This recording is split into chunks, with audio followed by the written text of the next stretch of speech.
Good morning, everyone. It's great to see so many of you back here on day two, especially because I saw most of you at the reception last night, and I hope you had a good evening after the reception ended. I'm glad the recession did end, but yes, the reception ended. Only my first cup of coffee, so bear with me. I do want to thank the National Art Education Association for hosting us last night at the reception.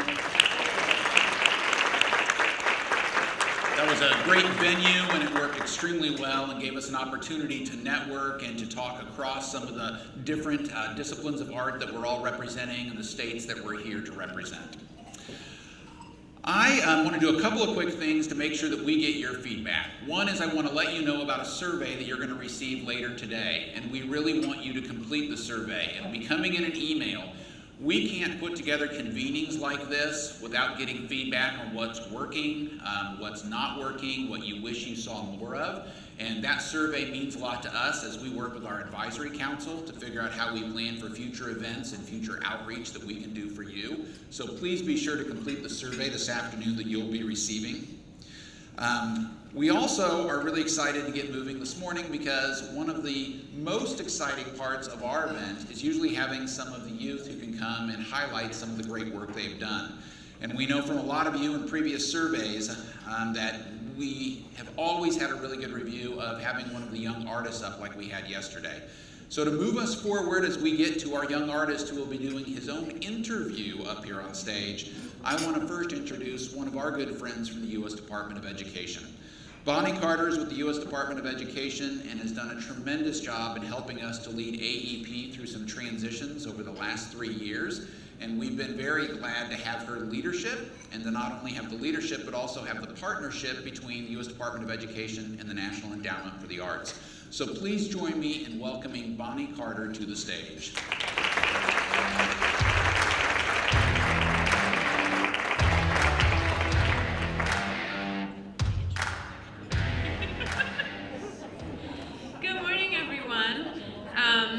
As Jeremy said, happy day two. I'm so happy there are so many of you here. I'm very pleased to be here and appreciate the opportunity to have a few minutes to speak with you before the real interesting fun begins. As Jeremy noted, I oversee the arts and education programs at the Department of Education. I consider myself very fortunate to have found a home with these programs. Not only do I work with wonderful people, wonderful staff, but the arts, for me, has played a huge role in my life. Like for so many of you, I can't say I did band, I can't say I became a professional dancer, musician, like some folks, but I did dabble through the arts throughout my life, sang in chorus, elementary, middle, and high school, dabbled in theater. But for me, it really came down to dance. I started dancing at the age of 4. And for me, I was a very shy, very timid, sort of insecure kid. Didn't fit the mold of what I thought a typical dancer was. But when I got on stage, when I got to perform, it made me feel empowered. I felt able to express myself in a way I couldn't elsewhere. And it just gave me a sense of identity and a real feeling of home. So to work with people who are so dedicated and work so tirelessly to ensure that other kids get that opportunity is a really wonderful thing, and I really appreciate that. So we have 3 arts education programs at the department. All are aimed at enriching the academic experiences of students by promoting arts education through high-quality professional development and dissemination of arts-based educational programming, arts integration, community outreach, really working to strengthen and expand partnerships between schools, districts, the community, and other cultural institutions. In addition, as was noted yesterday by Jeremy and Mary Ann, we have worked with the National Endowment for the Arts to invest in the AEP. We are very excited that we have been able to increase that investment last year and again this year. It really has provided an opportunity for us to focus and expand the work into some new areas. Two of those focus areas over the past year have been STEAM and school choice. Yesterday, we heard a lot about the work that the AEP has done around STEAM. So I would just like to take a few minutes to highlight some of the things that they have done in the school choice space. To date, AEP has examined the policies and practices in place that enable students, regardless of whether they attend a traditional public school or school of choice, to have access to an education that includes the arts. AEP has released a policy brief examining connections between school choice and arts education and research and state policies. And while the existing research and policy in this area is minimal, AEP has found connections in state policies related to theme-based charters and magnet schools and arts education requirements for charter schools. AEP has also published 4 information requests connected to school choice, including charter school policies, research connecting the arts and school choice, accountability, and school funding. And the findings are interesting. 14 state charter schools are not exempt from statewide arts education requirements. And so in this next year, AEP will do targeted outreach to charter and magnet schools in these 14 states to consider potential commonalities and policy levers. And I look forward to hearing more about that as they get more information. I can't say enough about the people I've had an opportunity to work with at the department, at the National Endowment for the Arts, AEP, and ECS. The knowledge, the passion, the dedication is simply awesome, and it's wonderful to be in the room with them. I thank them for their work and for allowing me to speak with you this morning, and to have the honor and privilege to introduce Nathan Monell, Executive Director of the National PTA.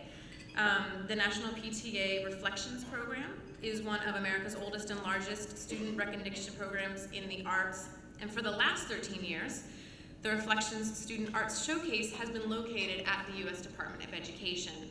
And it is probably my favorite thing about our building, and I look forward to future years hosting the artwork. So please join me in welcoming Nathan Monell.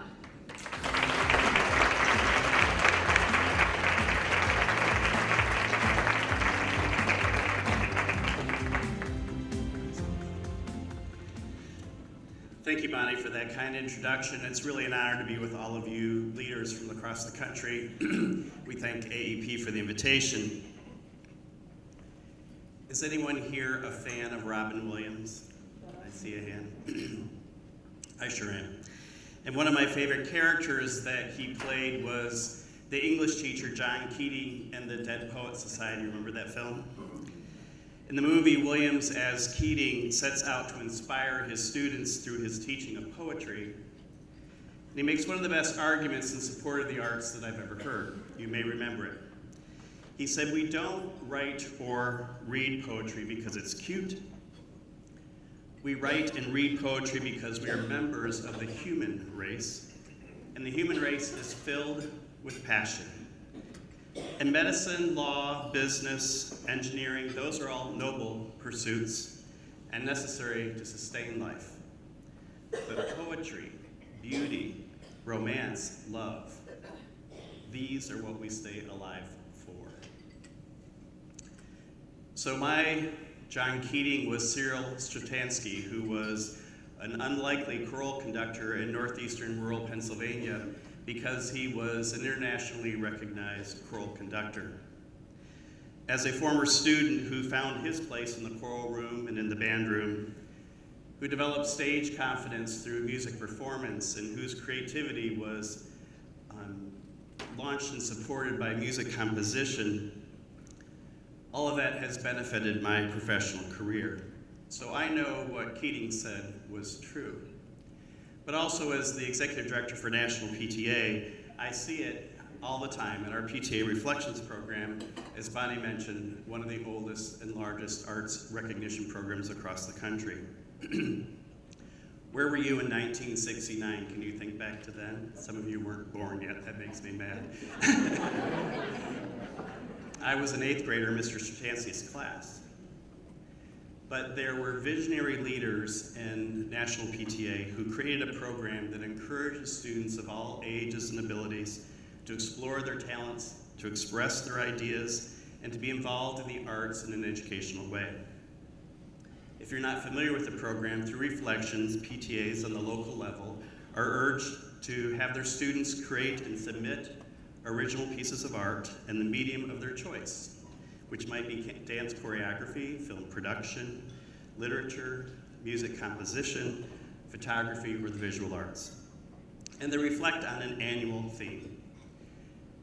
Through the achievements and experiences of millions now who've participated in the PTA Reflections program over the past 50 years, we have seen the vivid impact of arts on communities all across the country. So many of you have witnessed this and you've supported it, and we appreciate that support. The program is truly grassroots. Over the course of a few short months, local PTAs have their art exhibitions and their competitions, and that goes to the district level and the state level, and then to the national level. And every year, National PTA honors 7 students with the Outstanding Interpretation Award, and we recognize over 200 students with awards of excellence and merit. Everybody who rises to that level receives a certificate and award, and the 7 students, the top winners, receive scholarships. We also honor our National Reflections Award winners, as Bonnie mentioned, by having their work on display at the U.S. Department of Education with a ceremony there that we are very honored that the department has allowed us to do through their Student Arts Exhibit program. That's a big honor for our students. So all those Reflections Award winners and submissions are reviewed by judges who are artists and arts educators like yourselves. Some of you may have been judges in this room. And students are recognized for their artistic ingenuity to bring a theme of the year to life in a way that's personal and meaningful for them. So those themes have varied over the years. Some of them are pretty whimsical. In 1989, it was, "Where does the sky end?" You can imagine the art that might have created. But some are very profound, like our 50th anniversary celebration theme, which was "Heroes Around Me." And that brings me to the reason why I'm here today, to talk with you about the wonderful artwork of Alistair Hackworth, who's here with us today. He's an elementary school student from Shawsville, Virginia. If you don't know where that is, it's down near Roanoke. And his visual art piece was entitled, "You Can Be a Hero Too," and that deservedly earned the Virginia PTA Outstanding Interpretation Award in the primary division. And we're happy to have Donna Colombo, who's the Virginia PTA president, with us today. So every Reflections participant is asked to share not only their art, but also an artist's statement. In his statement, Alistair said this: "My inspiration is my future. Looking in the mirror of the future, all kids can see themselves as heroes.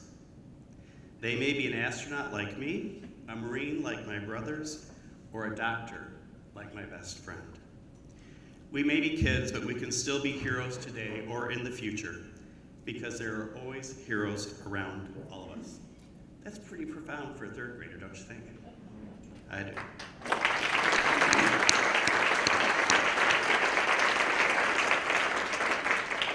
That's a powerful reminder of the heroic potential that lies within each one of you and all of us. So it is my honor to be invited here today and my privilege to recognize Alistair with the Arts Education Partnership's Young Artist Award. Congratulations to you, Alistair. Can you come up to the stage to receive your award and tell us a little bit more about your work?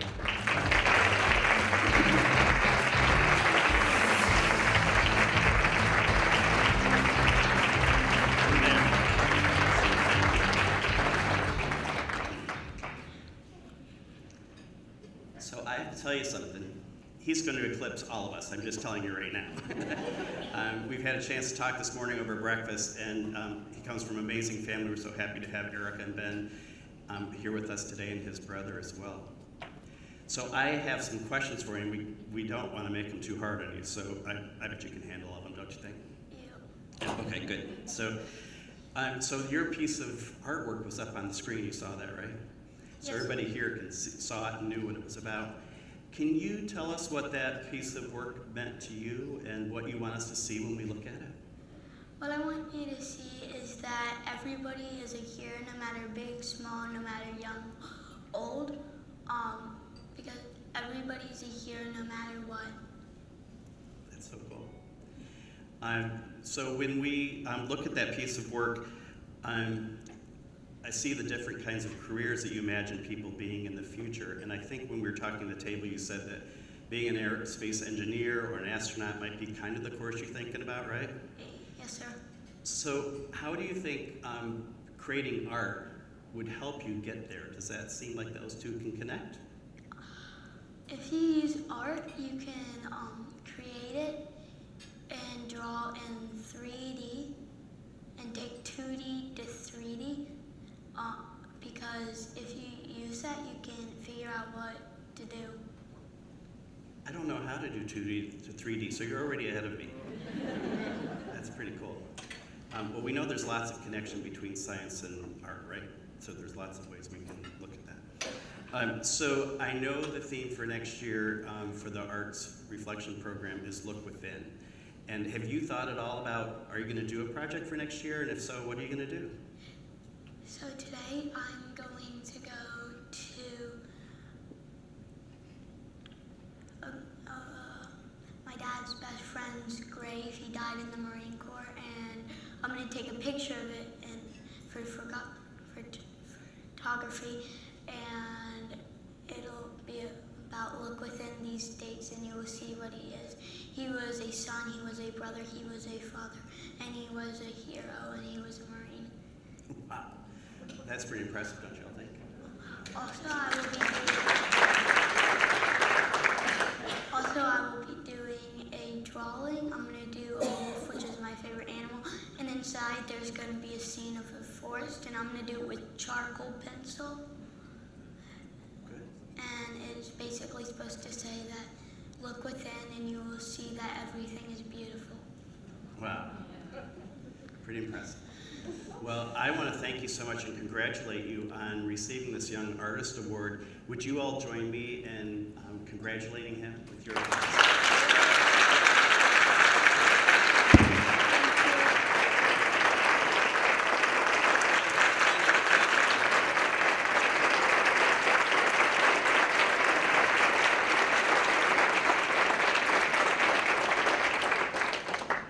So I just want to take a quick moment and bring over our award for you so that you can hold it there and we can all take some pictures. But congratulations, and we're so glad to have you with us here, Alistair.